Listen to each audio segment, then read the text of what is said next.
Hi guys. Hey guys, Luke here. We're here with the Commissioner. We just got through round 5, game of the round with Adam and Stephen. What a game.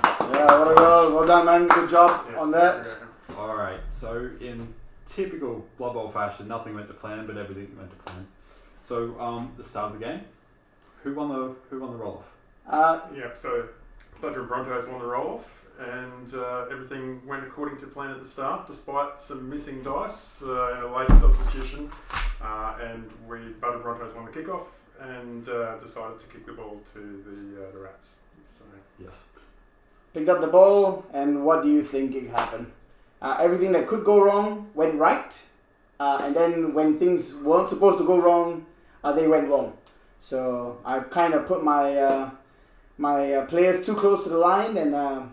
Got served. So my big guy got knocked out. So within that one play... Yeah, I think it was turn 2. Two players were off the pitch? Yeah, turn 2, I had my gutter runner who was holding the ball, got knocked out into the crowd. My... And the Red Ogre. And my Red Ogre got sent off as well. All in one play from Adam.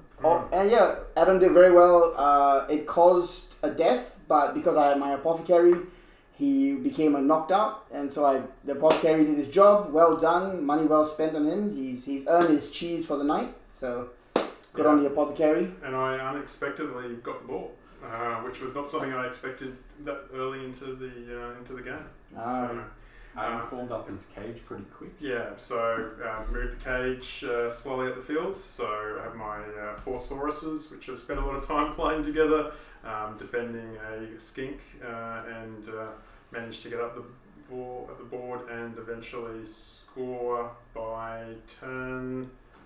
We turn 5 actually. By turn 5, you had your first score. That's pretty good for a Bash team to score around that time. Yeah, and it did really well. Like it was a tough thing for, as you know, if you're Skaven and low strength players. It's hard when the ball's in the middle of a cage to get in there. So you know what? It was well done on Adam to score. By turn 7, the first death occurred, which was our newest player to the team, Feder. He just got his additional skill of sidestep, and he's now sidestepping in his grave. So we all have a moment of silence for Feder. So did he have block on him as well? No, he only had dodge and sidestep. In his last game, he finally scored some SPP. He made a chance to score some touchdowns, and I was so proud of him. I gave him sidestep because I thought, you know what? I've got 2 gutter runners with dodge and block. Let's try something else, and lo and behold. Yeah, the formula works, block and dodge. Yeah, it does. You know what? I'm a sucker for new and experiences. So I thought I'm not one to conform, which I should, but then you shouldn't. Be yourself. Be unique. So yeah. So, and then the surprising thing happens is that then from the kickoff, the Skaven received the ball and then proceeded to do roughly the same thing, to run up the sideline and lose the ball. Didn't work. It was 1-0 at half time. Yeah. It was 1-0 at half time. Look, I thought, you know what? If you're crazy, you got to do it again. Maybe it might change, but sadly, it didn't. Now the second half took a pretty heavy turn with the weather. Was that turn 9, correct? You could set this pitch in Australia at the moment because of the sweltering heat, and we took a couple of players out where we had 3 each on the first drive. Sweltering heat is, you would think, would be an advantage for Lizards, but it turned out to be pretty punishing for both teams. Yeah. So I lost 3 players, and you lost 2 players. I lost 3 as well. We lost 3 as well. We were 3 on each side, and I think after your second touchdown. You only lost 1. Yeah, that's right. I ended up losing another 3 more. So from having 1 gutter runner away, I ended up losing 2 of my gutter runners and my blitzer to the sweltering heat. So through a combination of casualties and the sweltering heat, it was a sevens game. Yeah, it was a sevens game on a large board. I did suggest that we change to a sevens board, but Commissioner said no because. Rules. Come on, let's. Commissioner's bias. Who knows? and look, I want to take the opportunity to also remind Stephen that his Rat Ogre, he rolled 3 1s in a row. Yes. And, proceeded to knock out his own players, to put them on the ground, which was certainly helpful from on my part. But, Yeah. I think there was a bit of bribery going on, so I will be having words with Charles, and maybe he will be reprimanded. He definitely will be reprimanded because of his insubordination. He has hit a couple of players today. Out of all the plays, he's been smacking around his teammates, and I do not condone violence against our own team. Against another team, go all out, but not onto our own team.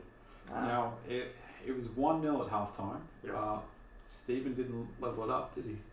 No, not at the not by losing that ball. I attempted to actually score again in the second half in potentially a slightly risky play, which didn't come off, but it was 1-0 at half time.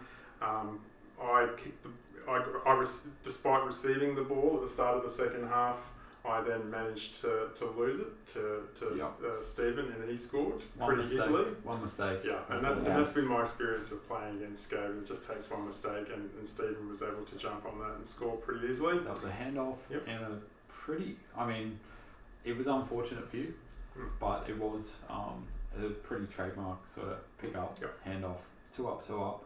Yep. Straight in for a touchdown for a 1-1 draw. And that's when the temperature changed. Yeah.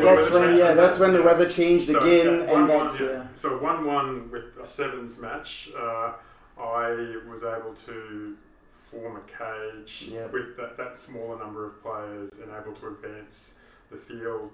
So I was in scoring position on turn 7 of my end, and you had 2 or 3 blocks in a row, a blitz to move the player out of the road, and you had the decision of a 3-up dodge or a 2-dice block against a blitzer.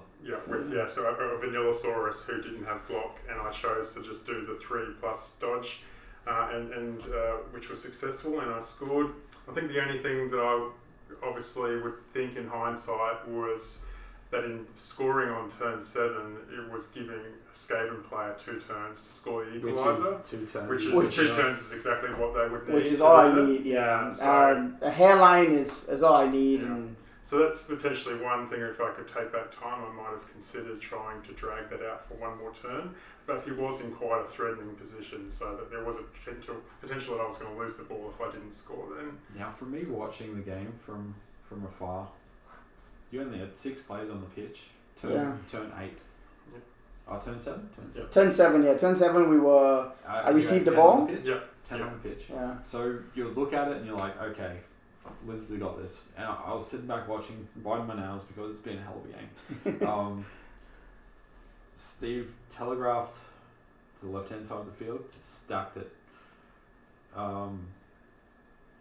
Basically everything worked up into a point where the last play of the game, as all good Blood Bowl games happen, it was a series of repositionings from Adam's skinks, getting them in the right spots. There was a couple of Saurus to try to bully the Rat Ogre, but that actually failed.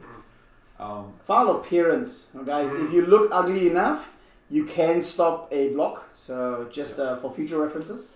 Then there was a couple of go-for-its just to try and, force a couple of tackle zones, force some dodges on the gutter runners, and the turn ended looking very, very positive, and Stephen found a hole. Yep. There was 2 blocks. There was a block. There was 2 skinks on a block away from the line, and one in the middle with a. So it was a very loose cage. One in the middle, 1 skink in the middle, Saurus, and 2 and 3 other skinks around, and I kind of moved my linesmen around, placed them in a position, and did a blitz. So you had a 2-up dodge to score. 2-up dodge. I had a blitz, but I actually failed my first roll on my blitz. It was a dodge and it was a push and a double down. Yeah. And I specifically saved 1 reroll, and that 1 reroll gave me my blitz. Gave me my down. So I got my blitz. I pushed into the side, and I gave a red carpet for my gutter runner. All I needed was 1 dodge, 2 up out of the Lizards tackle zone. 2-2 draw. And then it was a 2-all draw with my last ball touching with my gutter runner touching the touchdown line on turn 8. Awesome. I do suggest that you guys take your time, have a cup of coffee, get some Tim Tams, sit down, watch the match, because it is a nail biter. And thank you so much for Adam for coming down and schooling the rats a little bit. I've learned a little bit. If you see my cage, you might have to thank Adam in the next round. I'm coming for you, Dave. Yeah. Thank you.